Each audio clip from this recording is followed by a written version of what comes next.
Hello mga kaibigan, iinom naman ako ng sabaw ng buko pampalakas. Ang sabaw ng buko ay napakasarap, bukod sa masarap, napakagaling. Kaya, yun. Ito. Okay, mga kaibigan, mag-inom tayo ng sabaw ng buko para lalo tayong lumakas. Okay? Wow. Sarap. Manamis. Matamis. Galing po ako doon sa dagat kanina at pinaandar ko yung makina para laging kondisyon. Pinaandar ko yung makina ng bangka, pambot. Pagkatapos doon, sumungkit ako ng buko dyan at ito na. Yan.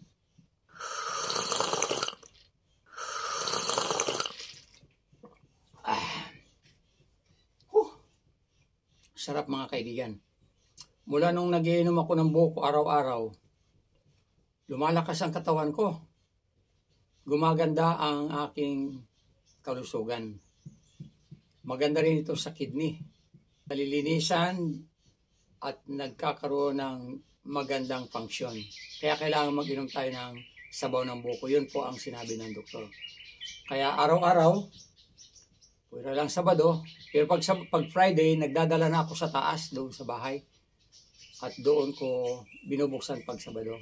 Pero pag ordinaryong araw, bababa lang ako dito para sariwa, sungkitin ko dahil ang dami naman, ang baba-baba. Araw-araw. Maka 2 buko araw-araw, ayos na yun. Tulad dito, ubusin ko ito.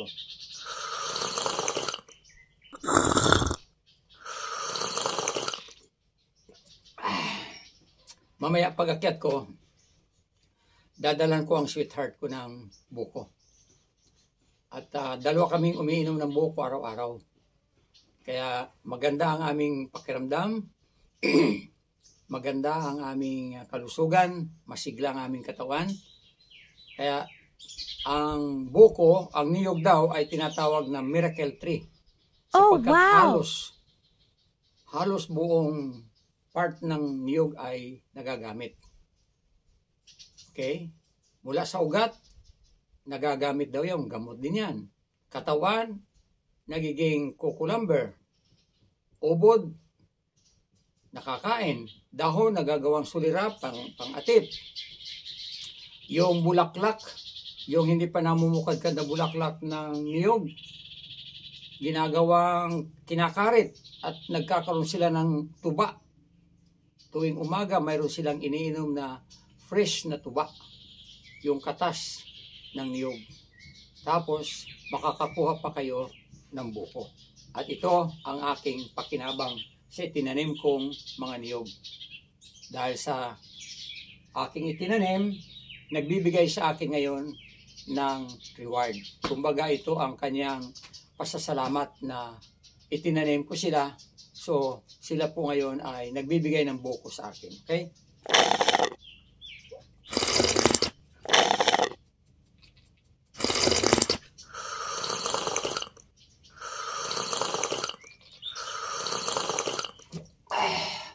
Oh, sarap mga kaibigan. Ubus na. All the way down. Ay, mayroon pang kaunti. Okay. Sorry mga kaibigan. Ganun lang ang buhay. Gusto ko lang makita ninyo ang buhay sa bukid. Kung hindi pa kayo nakakarating sa bukid, ay pumunta kayo sa bukid at magbuko. Kung ano ang nakikita nyo sa akin, ganoon ang gagawin ninyo. Dahil talagang iinom kayo ng sabaw ng buko, tapos bibiyakin ito. Ito. Bibiyakin ito, tapos may kutsara ka, kakainin yung laman, busog pa. Kaya ang daming pakinabang talaga ng niyog. Kaya maituturing na ang niyog ay miracle tree.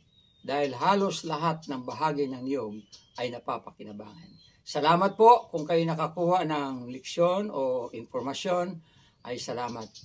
Huwag na kalimutan, mag-like, mag-share, mag-comment at mag-follow. God bless you!